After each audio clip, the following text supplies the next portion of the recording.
we're going to make an impact, we got to feed kids the right food. Now at 9, how one local organization is making sure every child has a healthy meal at dinner. Donald Trump is officially the first former president to be indicted. A helicopter crash in Kentucky leaves 9 soldiers dead. The Wall Street Journal responds after its reporter is arrested in Russia. Exactly what that severe weather is going to look like for us tomorrow. Delaware County's only live television newscast from Ball State University's Unified Media Newsroom. You're watching NewsLink Indiana. Good evening, thanks for being with us. I'm Avery Johnson. And I'm Max Robson. 1 in 3 children in our community are food insecure, and one organization is making sure all the children have a healthy meal. NewsLink Indiana's Anna Chalker has the story. Inside these doors is a team that works on a variety of events for the community, but for the last 10 years, their main mission has been getting healthy food to children in Muncie. On this week's menu, a carrot and beet salad. They try things they've never tried before. But it's served with almost every kid's favorite meal, mac and cheese. This everyday project started as Blood and Fire Ministries, but expanded to reach a vulnerable community. But we recognize the desperate need to really be able to focus on children that were food insecure and vulnerable and at risk in our community. Inside Out works with after-school programs to provide thousands of healthy meals every month. Students also get the opportunity to learn in the kitchen where their meals are being made. As we have kids that we served years ago that are now coming in our summer fresh food sense program, where they're working in our kitchen and learning how to operate and cook food in the kitchen, and they're feeding their friends and feeding kids the meals that they once ate. Creating a revolving door in the kitchen and in the community. If we want to change Muncie, we're going to have to change our kids, and if we're going to change our kids, they have to have enough to eat. And they have to have opportunities to be able to be equipped and educated so that change can come. If you want to volunteer or donate to Inside Out, you can visit their Facebook page or go to InsideOutMuncie.com. In Muncie, Anna Chalker, NewsLink, Indiana. Now moving into weather. Max, it's been a beautiful day today, that's for sure. Oh yeah, Avery, it's been very warm out. Now take a look at this. They just filled Frog Baby today, and it has been amazing, and I'm very happy that it is now there. Well, Max, let's hope this weather sticks around. Dimitri, what do you got for us? Yeah, what a great day to fill Frog Baby. I mean, it was a high temperature of 60 today, fallen just a little bit down to 54 with those winds coming in at 5 miles per hour. Now you might be thinking it's a little bit warm for this time of year, but it's actually right on cue. As we can see, our average high of 58 for today's almanac, so we're sticking around 60 degrees is perfect. Now we will be talking about a very windy overnight tonight, as well as severe thunderstorm chances for tomorrow, and then a cool down over the weekend. History has been made in the United States. Donald Trump is now the first or current former president to face criminal charges. A Manhattan grand jury voted today to indict him. That's the grand jury's hearing testimony paid adult film star Stormy Daniels not to talk about the pair's alleged affair. The indictment is under seal, so it's not known exactly what the charges are yet. Those likely won't come to light for several days. In the meantime, Manhattan's district attorney office will reach out to Trump's attorney to try to arrange a surrender so he can face arraignment. Sources say the former president is likely to be arraigned next week in New York. Trump responded to the news and called the indictment, quote, political persecution and election interference at the highest level in history. He previously vowed to keep running for president in the 2024 election. Florida Governor Ron DeSantis' handpicked board overseeing Disney World's government services is gearing up for a potential legal battle. At issue is a 30-year development agreement they say leaves them powerless to manage some entertainment giants' future growth in Central Florida. According to a legal presentation by the district lawyers yesterday, the Walt Disney Company quietly pushed through the pact and restrictive covenants ahead of an expected state takeover. The move would tie hands of future board members for decades, district lawyers say. The entertainment giant is defending its action, saying the move had been discussed and approved in open public forums in compliance with the Florida state law. After 2 Army Black Hawk helicopters from Fort Campbell crashed last night, Army officials say the 2 helos were on a night training mission. Mike Valerio was near the crash site in Trigg County, Kentucky, with more from Fort Campbell, officials, and possible conditions surrounding the crash.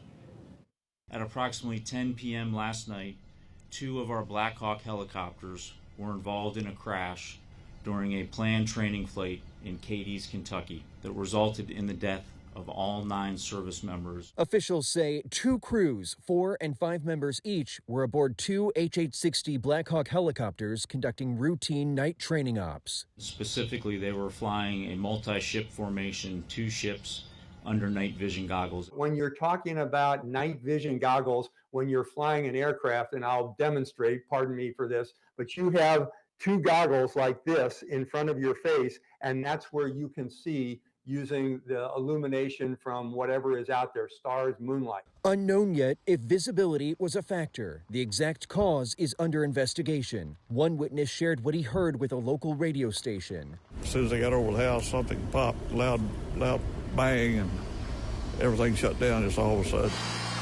We have a safety team coming from Fort Rucker, Alabama, who specialize in aircraft safety and specifically these investigations. Last month, a Black Hawk crashed in Huntsville, Alabama during training, killing both National Guardsmen on board.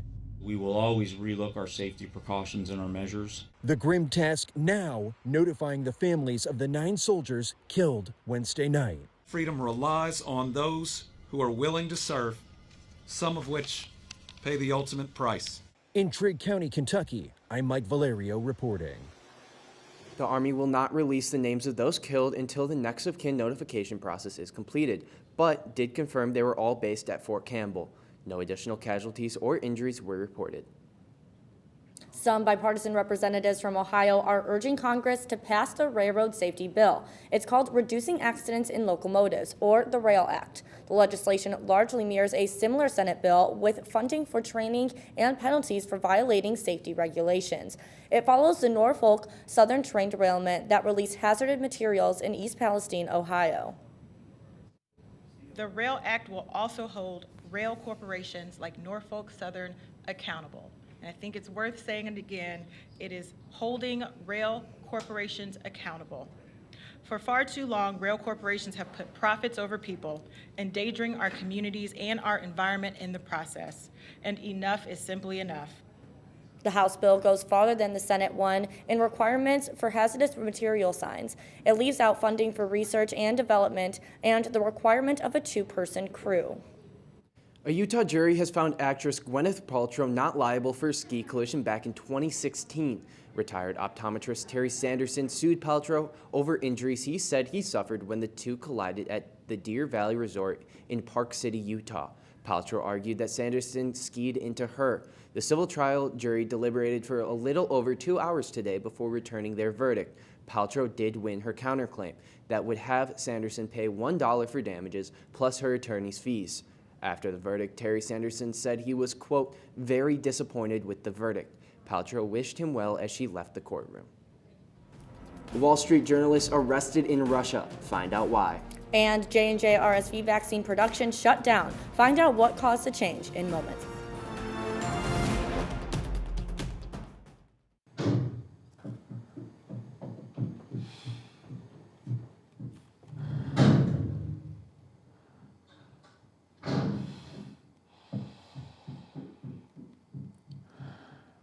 I love you!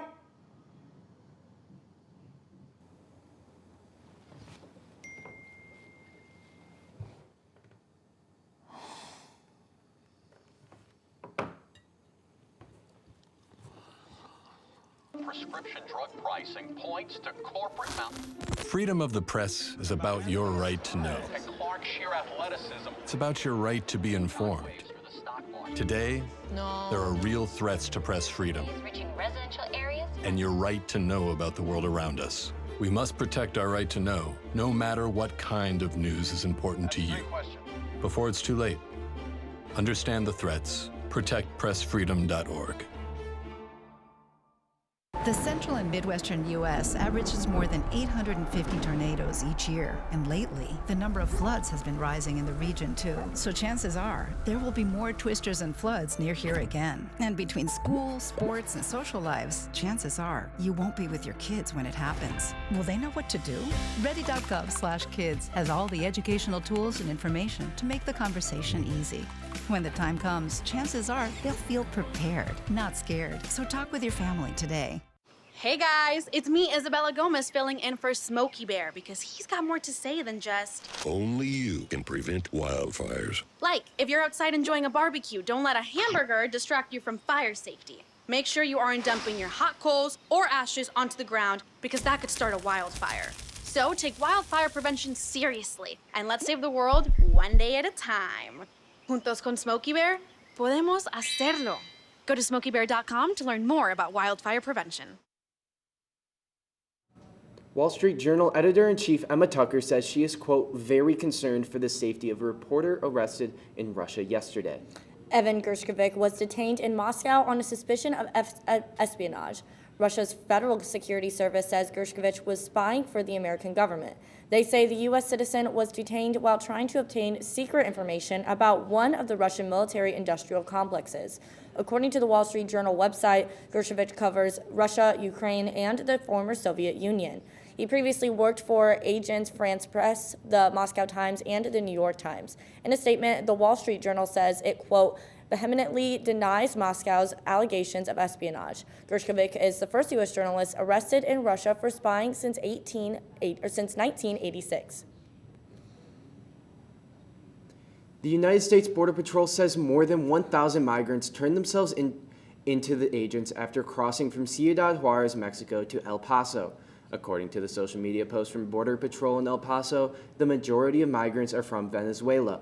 Those immigrants who cannot be deported under Title 42 and who do not have legal basis to remain in the U.S. will be deported proceedings under Title 8, the authority explained. According to a spokesperson for Mexico's State Population Council, the migrants entered through a service door in the wall that divides the United States from Mexico, normally used for crossing of maintenance vehicles.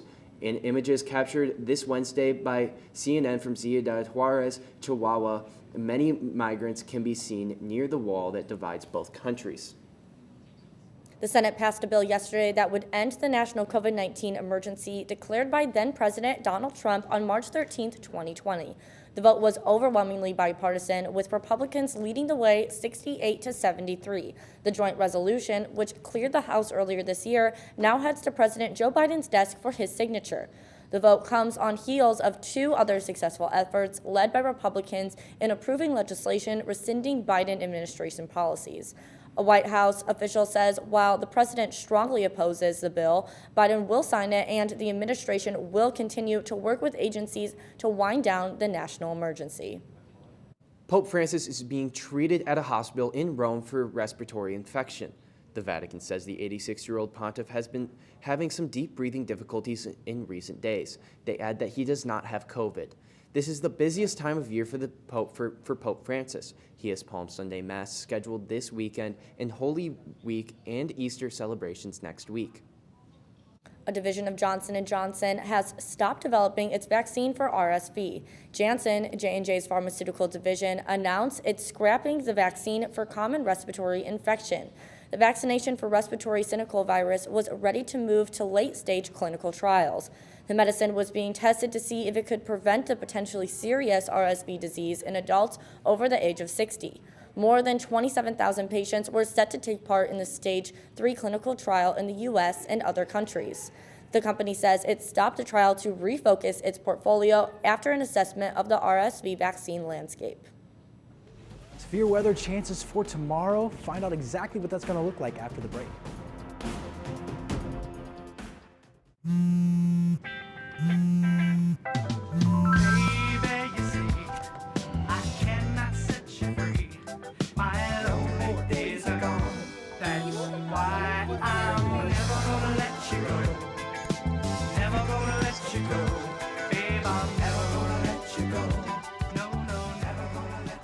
Here you go.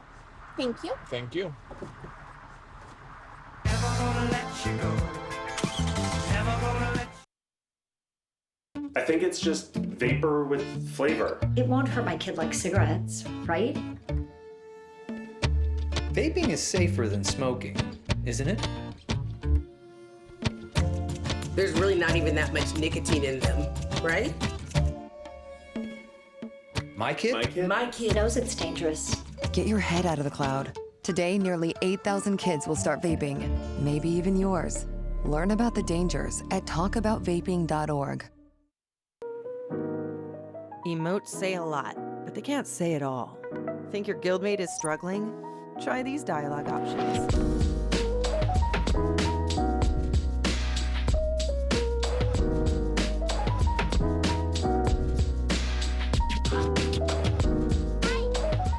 Go beyond emotes. Check in with your guildmates at seizetheawkward.org.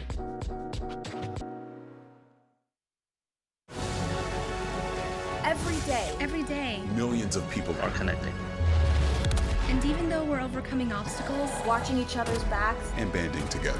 we should still make an effort. We should still make an effort to get to know each other, on a deeper level. Father, cosplayer, Mentor, actor. it's time we take a step forward. It's time we take a step forward. Come together and discover how accepting our differences can make us stronger. Welcome back to NewsLink Indiana. You are currently looking at the amphitheater being built by Woodworth Complex. And so, Avery, it's been really warm out recently. I didn't have to wear a sweatshirt today, and I'm really looking forward to this weather. I know. I'm so excited. I feel like spring is finally here after we had a super rainy, super cold few days last week. So I'm ready to get back into some warm weather. Most definitely. Yes. Dimitri, what's it looking like? Yeah, it was an absolutely beautiful day out there today. Like you said, high temperature of 60 degrees, but things have fallen just a little bit. As we can see, 54 degrees there in Muncie, 48 degrees there in Fort Wayne, and things are going to fall just a little bit more tonight to 45 degrees as our low, with scattered showers at 60% chances, with those winds coming in at 20 to 25 miles per hour, with gusts of up to 30 miles per hour. And those winds are going to stick around for tomorrow as well. As you can see, 20 to 25 mile per hour sustained winds for the entire day.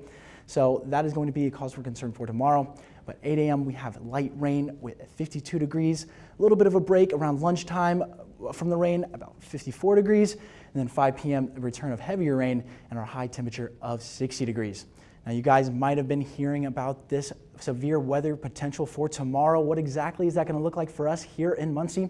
As you can see, the moderate areas here down west of Tennessee and west of Illinois are going to be the greatest causes for concern. Then we go into the enhanced and then move a little bit towards our way into the slight here in Muncie in the yellow. Now that means there is a potential for scattered thunderstorms in our area for tomorrow, and I do want to track out that rain for us. Now, as I said, around lunchtime, those scattered showers from the morning are going to move out of our area, and then we are going to have about 5 hours or so of clear weather, and then 5 p.m. the first area of storms is going to come through. Now, this first one is going to bring heavy rainfall, but it won't be too much of a concern, and that's going to move out of our area rather quickly. But we are going to have scattered showers that follow, and then around 11 p.m. Friday night, we are going to have that severe weather come into our area. And that is going to bring along some threats. Now, what are those threats that we're going to be worried about for tomorrow? Now, we have slight chances for tornadoes and hail, but those aren't really going to be as much of a concern for us here. We aren't thinking. Now, we have heavy rainfall and damaging winds. As we know, the rainfall can be a concern here in Muncie as things do flood rather quickly. Now, the damaging winds are going to be a concern as well because they are going to get rather high. Now, I do want to track those out as well. Now, as I said, 20 to 25 miles per hour for most of the day. And then as we get into the time where that storm is right over top of us, we are going to see winds up to 57 miles per hour, 42 here in Muncie. So if you have anything out in the yard, make sure to get it into the garage so it's not flying around damaging other people's property. Now, the storm is going to clear out by about 2 a.m.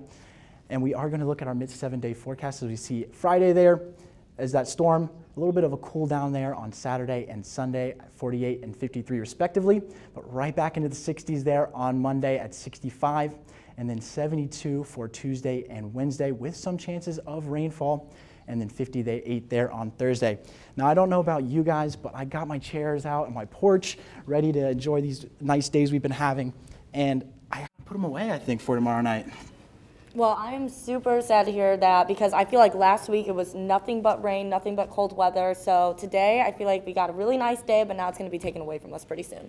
Yeah, I'm not really looking forward to having all that wind, all that rain, but I know like if we just stay strong throughout these few days, it's going to look really nice the rest of the weeks and pushing like very close, hopefully soon 70s maybe. Yeah, we got 70s next week. It is going to come with some rain, but you know, that's always the case when you have those warm-ups. Hey, I'll take that over rain and cold weather. Absolutely. Thank you, Dimitri. Thank you, and hopefully baseball can also have all that, and let's send it over to Bryce for sports.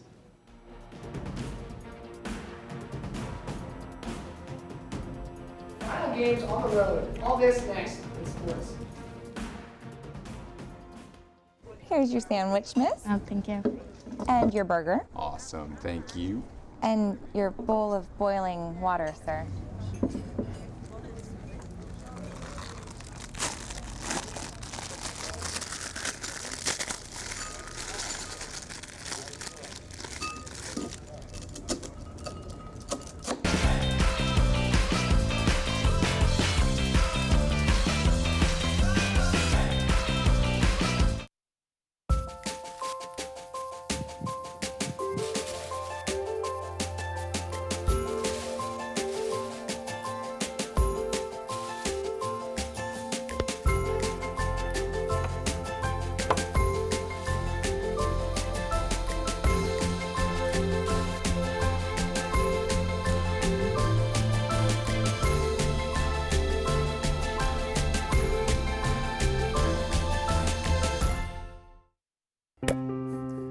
After retiring from the NFL, I've been able to spend a lot more time coaching my daughter's basketball teams. It's something I love to do.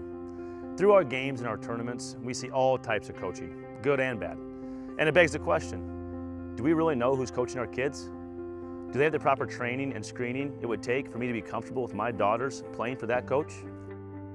Our Youth Basketball Association made the decision to use trusted coaches to screen and train all of our coaches. I'm a trusted coach. Are you? So if one cat has 4 kittens who reproduce every 6 months, how many cats will there be in 5 years? Who's got it? Is this... What is that? Seriously? Who threw that? Cats are terrible at math, but they sure do multiply. Please spay, neuter, and adopt. The solution is 10. Welcome back to NewsLink Indiana. I'm Bryce Dimsevich with sports. America's pastime finally returns as Major League Baseball opening day takes place today. Every team in MLB is set to play today as last year's home run king Aaron Judge gets the party started with a home run in his first at-bat. A big change to baseball that has fans in a buzz is the integration of a pitch clock that puts pitchers on a timer to throw the ball. Today begins the 162-game marathon for every team that hopes to capture a World Series pennant this October. The MLB isn't the only baseball league starting up, as high school baseball teams across America are preparing their team for opening days. At Wapahani High School, the bar is set extremely high with their consistent dominance over the past few years. Last year, the Raiders made it all the way to semi-state before eventually falling to Illiana Christian 6-0. Head coach Brian Dudley is hoping that the blend of experienced players from last year, along with some younger guys stepping up to the plate, will be enough to put Wapahani over the top in pursuit for another state championship. One of the big things is experience. We got a lot of seniors back that played last year. A couple of young kids that have had pretty good spring so far. Hope that parlays over to games, but as far as practice-wise, they've been pretty good. So kind of look at some of those young players and see what they'll do game-wise. I just want to see us get better every day.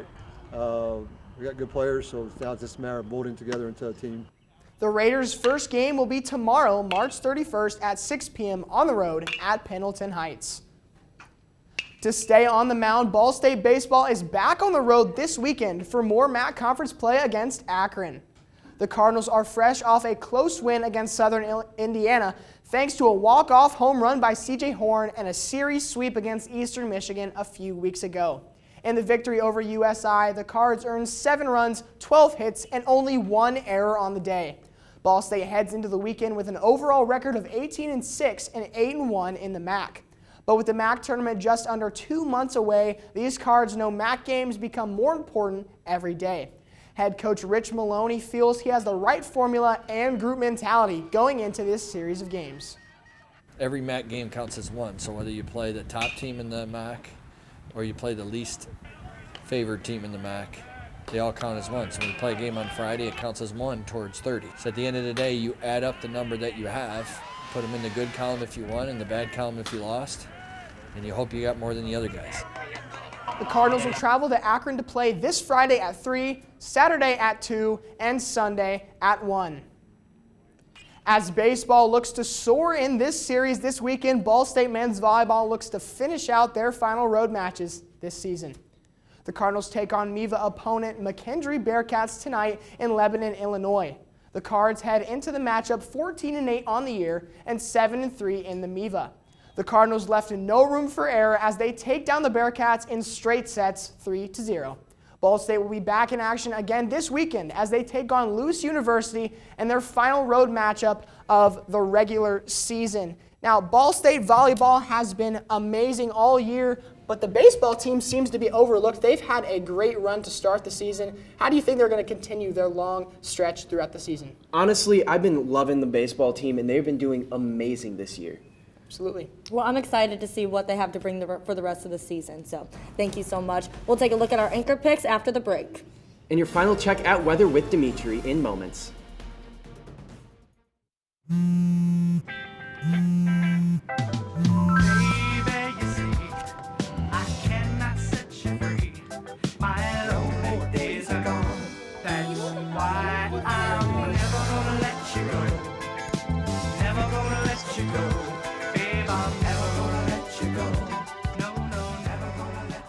Here you go. Thank you. Thank you.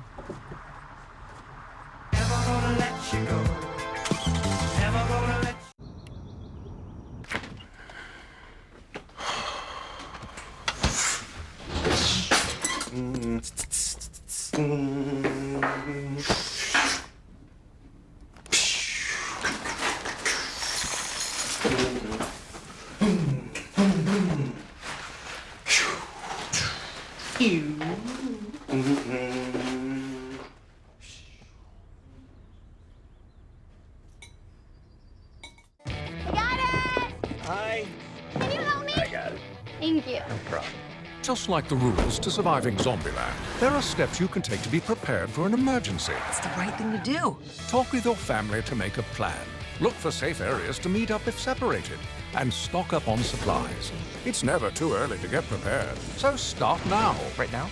Right now. You can't predict emergencies, but you can be ready. You're welcome, America. Visit ready.gov today to learn more. Jordan knows he shouldn't eat this entire bowl of nachos, but tonight he's earned that right. Because a few hours ago, in the middle of happy hour, he recognized a sign. Not from the gods or a bolt of lightning, but from a double heart, a kissy face, and a fourth ha in ha ha ha. That's when Jordan knew he was buzzed. So when it was time to go, he got a ride home instead of driving. Be a legend like Jordan. Recognize your buzzed warning signs and get a ride home. Buzz driving is drunk driving. Welcome back now to Dimitri with one final look at weather. Everyone is trying to take over the hybrid car industry, and the competition just got more intense. Coming soon, a hybrid Lamborghini. Stocked with a V12 engine, 3 electric motors, and 13 different driving modes, meet the Revelto. This newly unveiled sports car is said to produce 1,000 horsepower while staying lightweight. Although no price has been announced, Lamborghini stated they will cost significantly more than previous models. Two of the biggest names in country music is teaming up for one of the industry's biggest nights of the year. The Academy of the Country Music Awards announced Dolly Parton and Garth Brooks will host its 58th award ceremony this year. This is not her first time hosting the ceremony, and it will be the first time for Brooks, who ended a world tour and is getting ready for his Vegas residency. Both will take the stages at the 58th Academy of Country Music Awards on May 11th. Now we're going to do one final look at weather to Dimitri. Yeah, as we know, that severe weather for tomorrow, we do need to keep those threats that we talked about in mind. And we are going to have a little bit of a cool down on Saturday and Sunday at 48 and 53 respectively. Back into the 60s there on Monday, and then even into the 70s there, 72 on both Tuesday and Wednesday, and then back into the 50s there on Thursday. That's all tonight for NewsLink Indiana. Be sure to join us again tomorrow morning at 8 for our morning show, Waking Up with Cardinal Weather. And for news anytime, anywhere, go to ballstatedaily.com. Have a great night.